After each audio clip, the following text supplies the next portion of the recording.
Hi friends, నేను ఇక్కడ చూపించబోతున్నది బొరుగులతో ఉగ్గాని ఎలా చేయాలి అనేసి. ఇక్కడ నేను 1/2 kg బొరుగుల ప్యాకెట్ తీసుకున్నాను. ఒక పాత్రలో నీళ్ళు తీసుకొని అందులో మనకి ఎన్ని బొరుగులు కావాలో అన్ని కొన్నిగా నానబెట్టుకోవాలి. ఇలాగ వేసుకొని ఒక 2-3 మినిట్స్ ఇవి నానిన తర్వాత మనం పక్కకు తీసి పెట్టుకోవాలి.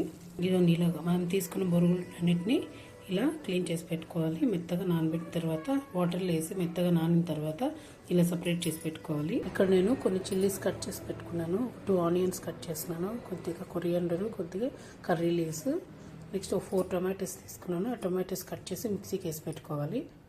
ఇప్పుడు స్టవ్ ఆన్ చేసుకొని ప్యాన్ పెట్టుకొని అందులో పోపు పెట్టుకోవాలి. ప్యాన్ పెట్టుకొని అందులో మనకు కావాల్సినంత ఆయిల్ వేసుకోవాలి.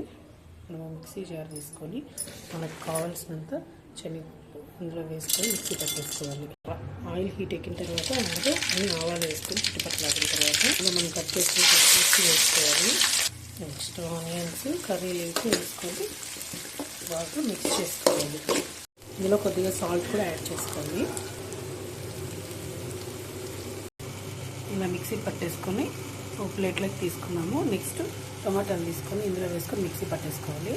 ఆనియన్స్ అన్నీ ఇలా బాగా వేగిన తర్వాత ఇందులో మనము మిక్సీ పట్టుకున్న టొమాటోస్ని వేసుకోవాలి.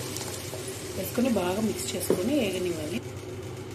ఇలా బాగా వేగిన తర్వాత ఇందులో కొంచెం పసుపు యాడ్ చేసుకోవాలి. ఇలా వేగిన తర్వాత ఇందులో మనము నానబెట్టుకున్న బొరుగులను వేసుకోవాలి.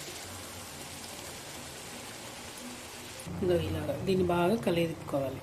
ఇలా మిక్స్ చేసుకున్నాక ఇందాక మనం పౌడర్ చేసుకున్న పుట్నాల పప్పుని వేసుకోవాలి. ఇలా బాగా మిక్స్ చేసుకొని కాసేపు సిమ్లో పెట్టుకుంటూ మధ్యలో మిక్స్ చేసుకుంటే అది బాగా వేడెక్కుతుంది. వేడెక్కిన తర్వాత స్టవ్ ఆఫ్ చేసుకోవాలి. దీన్ని మనం ప్లేట్లోకి సర్వ్ చేసుకొని తింటే సూపర్గా టేస్టీగా ఉంటుంది. ఇదండి, టేస్టీగా మన బొరుగులు కానీ రెడీ అయిపోయింది. Like, share and subscribe my channel.